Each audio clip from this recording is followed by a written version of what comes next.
Terkhusus untuk wilayah Al-Muhibbin sendiri, wilayah Bumi Damai Al-Muhibbin, yang pertama saya pikirkan itu tentang kalau seumpama nanti diliburkan, itu bagaimana nantinya kelanjutan kurikulum yang sudah kita susun, target yang sudah kita susun bersama itu. Karena apa? Waktu hari efektif itu sudah terkuras banyak di semester 2 ini, sehingga ketika mendengar pertama kali mau diliburkan, apalagi hanya 2 hari ya, pengumuman bahwa tanggal berapa itu 28 apa tanggal berapa itu mau diliburkan, itu dengan liburnya itu hanya 2 hari, selangnya hanya 2 hari. Langsung kemudian saya berpikirnya itu gini, nggak apa-apa dah, nggak tuntas kurikulumnya nggak apa-apa. Nah, toh yang kita kejar juga kemaslahatan yang lain kanan gitu. Tapi jangka waktu liburnya ini dengan masuknya lagi itu begitu lama. Jarang-jarang Bahrul Ulum seperti ini. Sehingga yang ada dalam pikiran saya, kira-kira nanti kegiatan teman-teman waktu di rumah bisa nggak disambung ngajinya, kegiatannya apa dan lain-lain. Waktu itu saya agak sesumbar sedikit ya.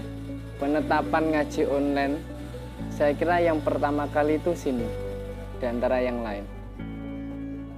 Karena waktu itu, waktu mendengar pertama kali, dan saya yang memang diajak musyawarah terkait peliburan itu, saya diberi pertimbangan. Kalau sampean, menurut sampean ini enaknya diliburkan, anak-anak dipulangkan, diberi pilihan. Waktu itu saya milih tetap di sini. Teman-teman tetap di sini sampai Ramadan. Tapi kemudian saya berpikir, loh, kalau teman-teman tetap di sini sampai Ramadan, ya nanti kalau memang wabahnya itu Ramadan semakin surut. Kalau justru klimaksnya di situ, tinggi-tingginya wabah di situ, bukankah nanti jelas pemerintah kabupaten setempat kan menetapkan kebijakan masing-masing ya. Ada yang mungkin sudah di lockdown daerahnya, terus kemudian anak-anak nggak bisa pulang, itu kan perlu difikirkan. Toh nanti psikologinya anak-anak itu bagaimana? 2 bulan dikurung di pondok. Lah, tapi ternyata kemudian ditetapkan bahwa teman-teman itu semua dipulangkan. Maka dari itu langsung saya pikirkan, oh ini nanti secara garis besar jelas kegiatannya sama dengan kegiatan Ramadan seperti tahun lalu, tapi medianya berbeda. Saya berpikiran seperti itu, kepikiran seperti itu, medianya berbeda. Dan alhamdulillah langsung saya tetapkan di malam itu juga. Di malam itu juga saya susun konsepnya, jadilah 3 kegiatan secara garis besar itu. Kami rapatkan bersama dengan para petinggi pondok, Pak Fauzi, Pak Imam Muzani, Pak Fadlan, Pak Diki dan lain-lain kami rapatkan. Terus kemudian mereka semua setuju. Besoknya kami sosialisasi ke mustahik itu. Secara garis besar ada 3 kegiatannya. Yang pertama ngaji kilatan online. Terus kemudian tadarus Al-Quran online. Yang ketiga ini tarbiyah online. Yang kedua kegiatan ini orientasinya kepada santri, yang tarbiyah online ini kepada wali santri masing-masing. Kemudian langsung besoknya itu setelah sosialisasi ke mustahik itu rapat jam berapa itu? Jam 1. Rapat jam 1 siang di Fatah Hasim, rapat jam 1 siang Fatah Hasim. Setelah rapat itu langsung ke Kediri cari kitab. Dan persiapannya jadi 2 hari itu langsung saya susun konsep. Malamnya saya rapatkan bersama petinggi pondok, Litbang, Badan Litbang itu apa? Penelitian dan Pengembangan kemudian disetujui, besoknya kita rapatkan bersama Mustahik Mudaris. Terus setelah itu saya sama Pak Alvin langsung ke Kediri cari kitabnya, cari kitab yang mau dikaji di Ramadan Online, sehingga pulangnya anak-anak itu rapi semua. Di rumah mereka tidak cari kitabnya masing-masing. Bahkan beberapa madrasah itu titip pengumumannya ke saya kan waktu sosialisasi itu. Jadi biar di rumah tidak keluar-keluar, mulai dari pondoknya disangoni kitab langsung. Terkait kesuksesan pengawalan kita kan melalui grup WA ya. Sehingga kita harus membuat grup santri, grup per kelas, dan grup wali santrinya untuk menjalankan 3 program itu tadi. 70% sukses, semua sudah masuk grup. 30% sudah masuk grup, cuma tidak aktif. Ada yang terkendala sinyal, ada yang terkendala mungkin kendaraan paketan apa gitu. Jadi kayak laporan per hari tentang tadarus online itu kadang macet. Kayak kelas saya sendiri itu, terus saya uber, ada satu orang itu, satu temen itu yang sampai sekarang itu nggak pernah laporan. Padahal ada nomornya di grup WA itu ada. Mungkin ini karena terkendala daerah yang begitu hutan belantara mungkin ya. Rumahnya di bawah bebatuan gitu. Untuk pengajian Ramadan ini itu dari awal sudah saya tetapkan juga bahwa pengajian Ramadan ini juga sebagai syarat untuk mengikuti ujian madrasah yang insya Allah akan dilaksanakan setelah hari raya besok.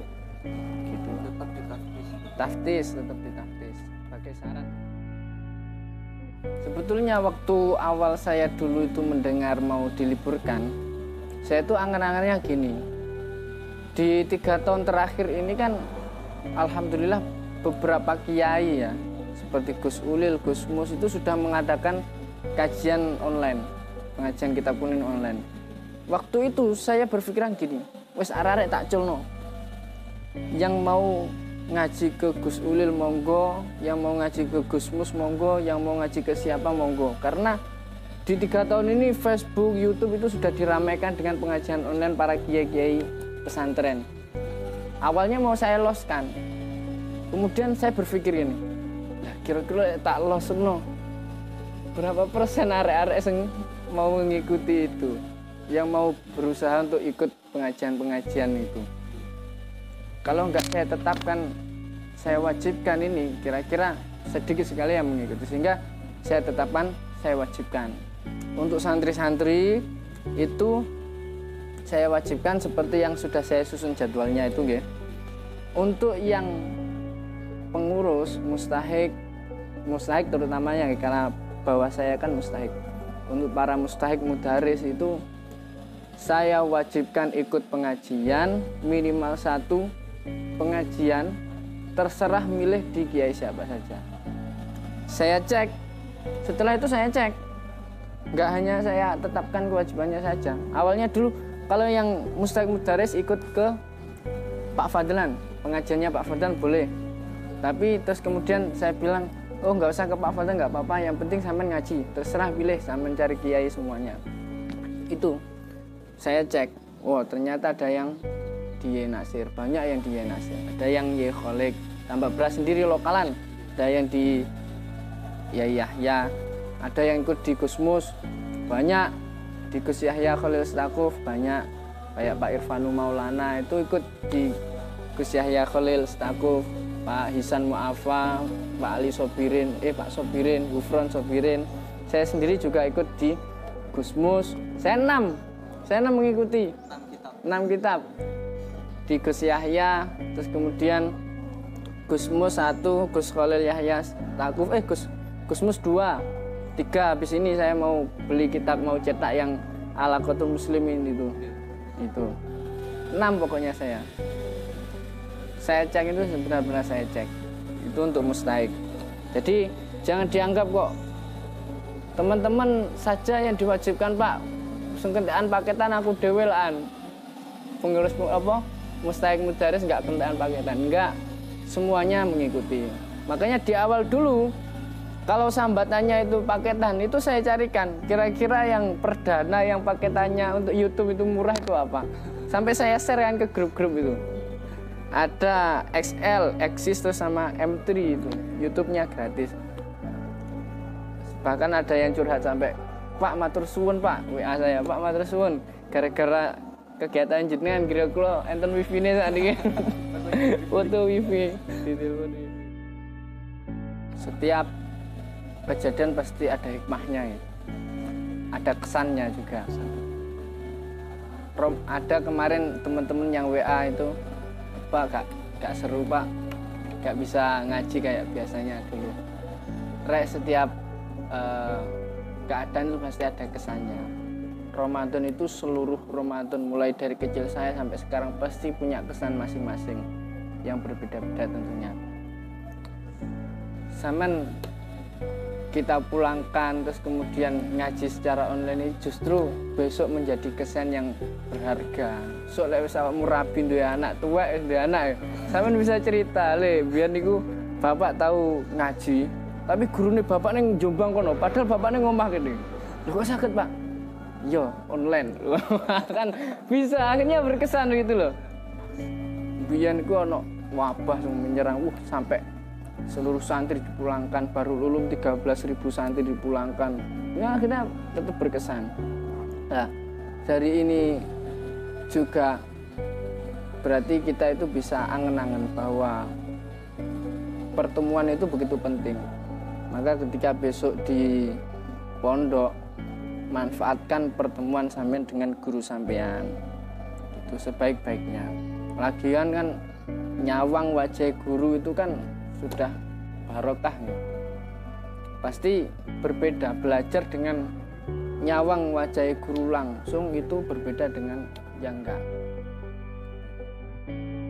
Tetap semangat mengaji walaupun keadaan apapun. Saya menemukan beberapa makalah, beberapa kalam yang sangat bagus nih, seperti utlubul ilma walau bainaka wa bainaha bahrun minan nar. Tuntutlah ilmu walaupun antara rumahmu, antara tempatmu dengan tempat ilmu itu terbentang lautan api. Tetap disuruh untuk menuntut ilmu. Itu untuk mencari faedah ilmu itu banyak sekali. Bahkan satu ulama itu saking agar setiap detiknya itu mendapatkan faedah ilmu, itu pas waktu di WC itu nggak mau ketinggalan mendengarkan ilmu. Panggil muridnya, hei murid Rene, bacakan kitab ini secara keras. Aku di WC. Jadi di WC itu tetap mendengarkan ilmu, gitu kan, tetap dapat ilmu. Jadi dalam keadaan apapun saya berpesan, walaupun sak soro-soro ini tetap harus